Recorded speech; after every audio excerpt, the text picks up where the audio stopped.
శివుడు మెచ్చిన మాసం కార్తీకం కేశవుడు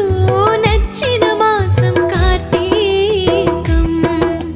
హరిహర ఏకోన్ముఖ మాసం కార్తీకం ప్రకృతి పరవశించిన మాసం కార్తీకం శివుడు మెచ్చిన మాసం కార్తీకం